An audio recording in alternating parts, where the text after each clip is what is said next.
Chris Albanese, co-host of the Crew Reviews podcast, and today on Author Spotlight, I get the chance to speak with indie author and my longtime friend, Chris Sendrowski.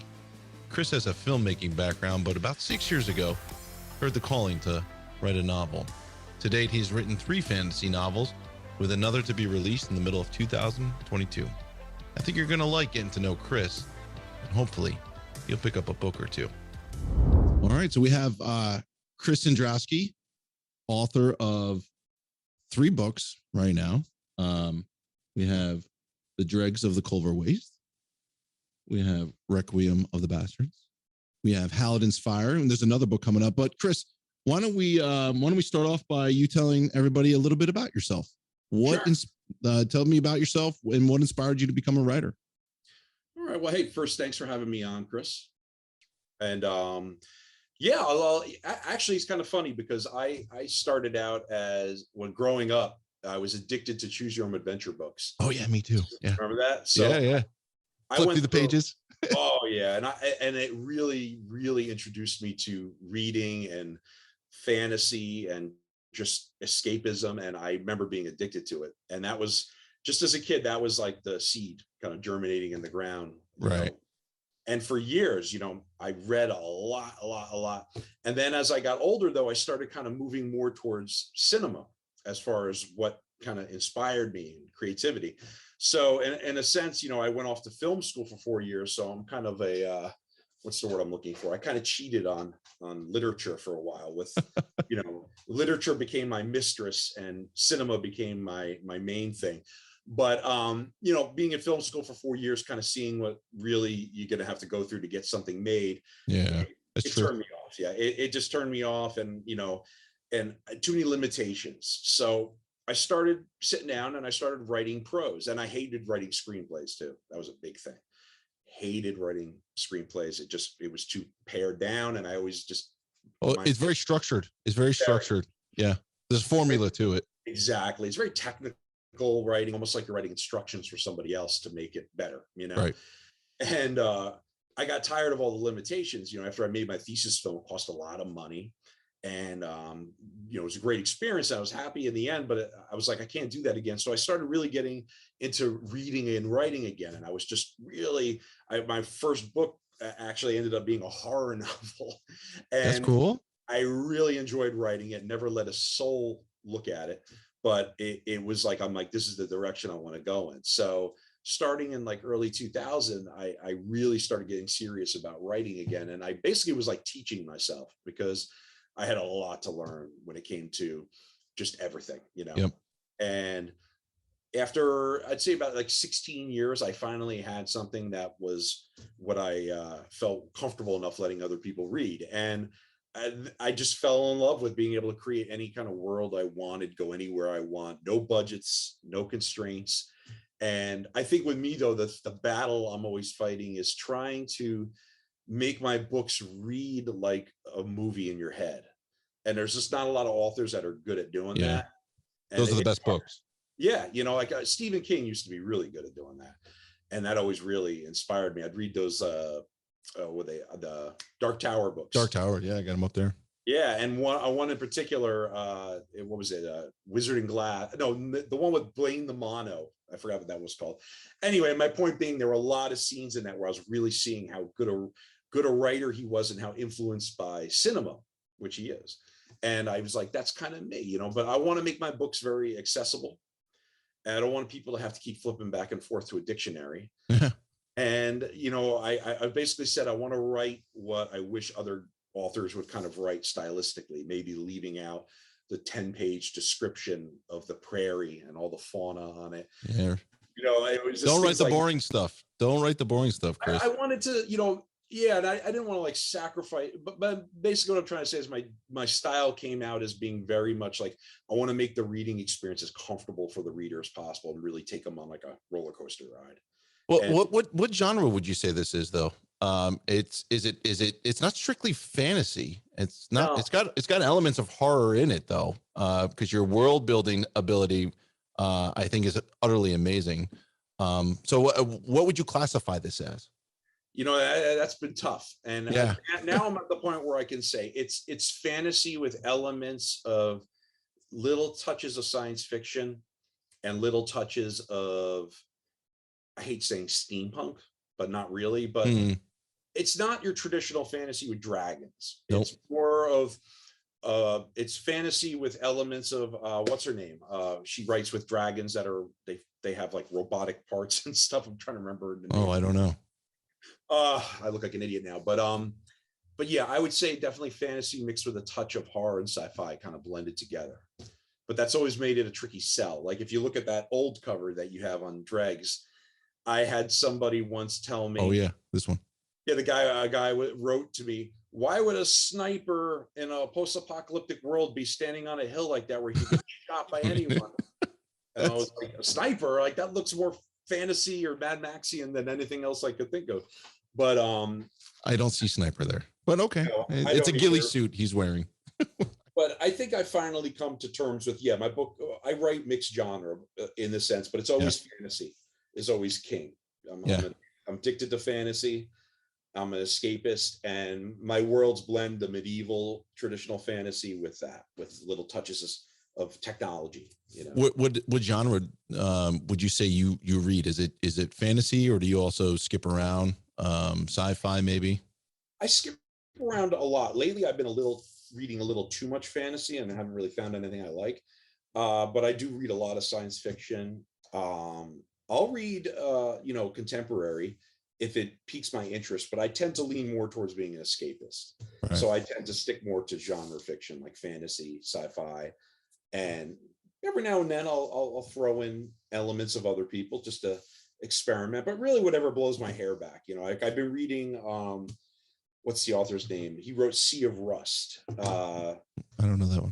I'm trying to look up his name really quick. Yeah. But his work is phenomenal, and he is a science fiction author. And I think there's a lot of really great stuff going on right now in science fiction, particularly. And let me see. Sea of Rust. Hang on one second. Robert Cargill. That's it. Sorry, I'm just giving a little props to Robert because he's great. No, that's cool. I'm writing that down. I'm gonna look that up because I like to read. Definitely like to read fantasy and sci-fi. But so when you tell people, people ask you what you do for a living. Do you tell people you're a writer, or do you have a day job and writing is like your side gig? I have a day job. So actually full time, I'm a video producer. I do a lot of events, internet commercials, and I've been doing it full time since film school. So at least I'm using my my diploma for something, and so that's my full-time job, and writing is my secondary job. So I tend to, get up, I get my kids to school, and I work from usually about 9 to 1 when I'm not watching Walking Dead or something stupid that's sucking away all my time. And so I kind of work half the day as a writer, and then the rest of the day I'm editing my video projects. I remember because we've spoken offline about writing and stuff. You and I we're friends from a long time ago. If elementary school, elementary school, like yeah, we've known each other for more than 30 years. But I remember having a conversation with you that you told me you wrote one of the stories, and it might have been Paladin's Fire, I'm not sure, on your iPhone. Yeah, it was a weird time for me. I had just separated from my wife at the time, and the last thing I wanted to do was be in my house writing. I tend to need energy when I write. I like to, so I am one of those cliche people that goes to a Starbucks and sits in a corner. And I was like, you know what? I'm more comfortable physically just sitting in a nice leather chair with my phone in my hand. So I started writing on my phone. Crazy. And, in one of the docs I was using. Yeah. Cross platforms to anything else. So I would say for the first like 300 pages, it was working out great. And then after that, it was too much for the program to handle. So every day I'd be crashing while I'm sitting there. Oh my gosh. So, but yeah, Paladin's Fire, I wrote the entire thing on my phone, kind of while licking my wounds from my personal life and hiding in Starbucks. So people probably are wondering why this guy was staring at his phone for hours on end. Well, Paladin's Fire was my favorite book that you had written. It's very thriller-esque, and I love thrillers. So people should go out and buy this one and read it. But why don't you tell me about what you have been working on or what's coming out soon? What story do you have? So I started about it's pretty much almost done, but Queen of Rats is the name of my next work, and it's a fantasy novel. It's actually my first time writing a female protagonist, so I really wanted to kind of challenge myself. I wanted to go in a new direction. So the book itself is about Ember Wellen, and she is a musician who's also an ugly duckling. She's not Yeah. a very attractive girl, and her sister is unbelievably gorgeous. So the two of them have kind of concocted a performance where the younger sister projects her talent and musicianship through magic onto her older sister. So they perform, and everyone thinks it's the beautiful sister that's the one, putting on the show and has all the talent. And it just so happens they go to a city called Nethra, and they do that and they get caught doing it and piss off the wrong king. And the sisters get put in the crow cages, and the older sister dies. You learn all this right away, so don't worry, I'm not giving away anything. This is literally the first page of the book. And the younger sister's cast down into the prison system of Nethra, which is a sewer system. Yeah. And Yeah. Pretty elaborate prison system. Yeah. And they're told you can, they're the leadership thinks it's hell. They think we put these people down there and they're just getting by. And if they take care of the sewers, they'll have a home to live in. But they don't realize the people down there in the prison system have kind of made it a comfortable home and have figured out ways to create their own new society beneath the city. And they tend to trick the overlords into thinking that they're very unhappy. But really, she gets cast down into this whole other city beneath the city that only the prisoners are aware of. And it becomes a revenge novel where he's trying to climb back to the surface to kill the king, who, is a lunatic and is just running the city into the ground deliberately because he wants to expand the city. So he's basically just ruining it. And it just becomes a down and out gritty revenge novel with Ember just trying to claw her way back to the sun. And I put her through hell. I feel bad. Did. Yeah. I tend to put all my characters through hell. Halidin was very much me and Halidin's fire down to the baldness. I figured if people didn't recognize something there, but it was a lot of fun. I really enjoyed writing Queen of Rats. Well, I was going to ask you, do you ever model your characters on real people? Sometimes I tend to pick more of the like the architecture of somebody, like the personas. Right. I tend not to pull in people I know into my work, but the personality traits sometimes I'll pull in. But I don't know why. It's weird. You'd think I would, but no, I tend not to write characters reflected on anyone close to me. I like to kind of keep that out of it, even though I threw myself kind of in Halidin's fire. But I prefer to go for the character persona trait rather than take a person I know and throw them in my work. I've read all of your stories. I love all of your stories. But one thing I found is that your world building ability is amazing. Like, I wish I had that. There's some part of your brain that is switched on that is turned off of mine, and I'm trying to figure out how to turn that one on. But I'm curious. Your stories are very well plotted, but I wonder, do you plot these out, or do you just like, this is where the story's going and I just write it out? Pretty much I let it germinate in my head until I know what the beginning and end is going to be. And once I know that, I dive right in. I don't waste any time with plotting, or sometimes I wish I did, and I'm not knocking anyone for doing it. Everyone has different approach. Right. But I'm a fly by the seat of my pants kind of writer, and it slows me down a little bit sometimes, but I'd rather not spend my time in front of the computer writing up character back sheets when I can do it in the story. So if I were to die today, there are no notes anywhere in this house except on my locked iPhone, like. Yeah. I have the same. Yeah, okay. Like, you would never know I was a writer because I don't keep notebooks of journals around. I always feel like I have to keep ideas in my head until they're ready to come out. Otherwise, they're stillbirth, because it's happened to me where I write an idea down, and after like 6 months of it laying out in the open, it just dies, So I bake them in my head and then just go by the seat of my pants and see what happens. Well, for you, what do you think is the most satisfying part of writing? For me, it's actually the driving in my car and imagining it. is my favorite part. And then once I have, I'd say like a third draft done, and I can kind of sit down and read it more as a reader than as like a writer, those are my two favorite parts. I love the excitement of being in the process of creating the idea in my head. And then I love once the execution is done and it's finally something readable, then I love that part where I can look at my work and be like, oh wow, like I'm not patting myself on the shoulder, but you're surprised. You're like, Oh yeah, like I wrote this yeah, pretty starting to amazing, come right? together. So those are my two favorite parts. And then of course when it's done and I can give it to people and hear what people think, because being a writer is freaking lonely. Yeah, dude. Lonely, and you never know. It's not like a musician. You go up on stage, you perform, and you see the reaction of your fans, your readers. Right. We don't get that. We have to guess by the reviews that pop up every once in a while. I think that was always the scariest part for me is finishing a story and then having someone else read it, because I'm just like, man, never been more nervous, because the person's gonna read it. This is in my head. Person's gonna read it and go, man, Chris is dumb. Chris, he can't write. Like, this story's crap. Like, that's like my worst fear. Well, luckily, when I first started talking to you, and I was really shocked, I was like, "Wow, you're writing!" I didn't know that, because I have like no writer friends, really, maybe one. Right. And when we started talking, and then you sent me your manuscript, and I was like, "All right, cool." Like, because Chris, you seemed serious, so I wasn't worried about reading it. But at the same time, you don't know what to expect. And then when I was reading Drone Kings, I was like, "Wow, like this muchacho can write. This is solid thriller writing." So.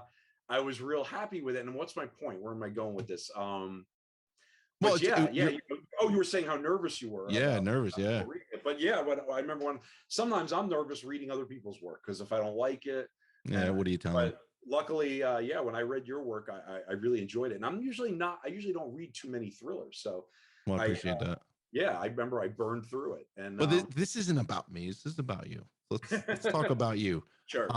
So character, plot, setting, pace, theme, or tone. So character, plot, setting, pace, theme, or tone. Which of those do you think is the most important aspect of storytelling? I think out of all of those, I'm going to say plot first for me. I Right. need a good foundation for the story, and then character. I think if you've got plot, you've got something to really hook people in, like as long as it's original or Mhm. and then character is really top of the list. I learned that when I first read Thrones, Song of Ice and Fire, back in Oh yeah.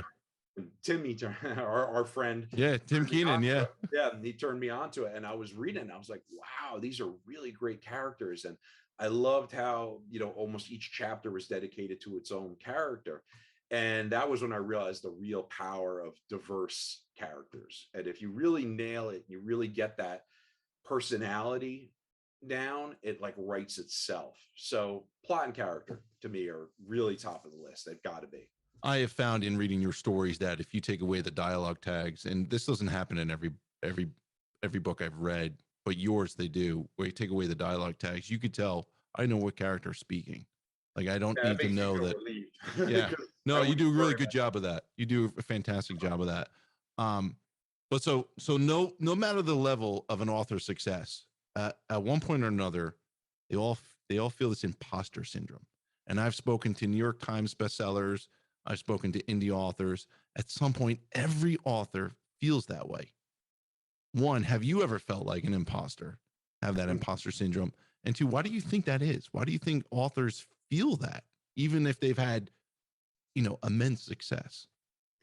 I think because all of us authors have reasons that we like to hide in the shadows and write stories. I think we're all insecure and have some kind of inner demon. And it's like, because you're writing for a living, you're doing something you enjoy and then hoping to sell it to people and that they'll enjoy it too. So you feel like, unless I've been given some kind of big award or something, sometimes you feel like, like, who am I to say I'm a writer, Yeah. But I'd say after like 6 years, and I've had some great reviews and I've had some horrible ones. And you tend to get a lot like a thicker skin, So What's my point here is basically I'm losing my train of thought. No. You definitely need to have thicker as a writer. You definitely need to have thicker skin because we are as writers, as authors, published, non-published, we become professors of rejection, professors of bad reviews. There was one author that I've spoken to who likes to go on, take his like 1-star reviews from Amazon and then talk about them on like his YouTube channel. And just like, what was this person? Sometimes they're legitimate and some like gripes or whatever. And sometimes just like, this person's like an idiot. Like, did you read the same book that I wrote? Cause I don't know. It doesn't make any sense. And you got to be careful with that. That's like you're opening up Pandora's box. I usually just stay away from my reviews. If I write a bad review, okay, everybody's going to see something differently. I've come to terms with that. Some people, someone's favorite movie out there could be Garbage Pail Kids, the movie. That's the movie they love. Dude, I told you that in confidence. What's that? I told you that in confidence. Right? That wasn't supposed to be on here.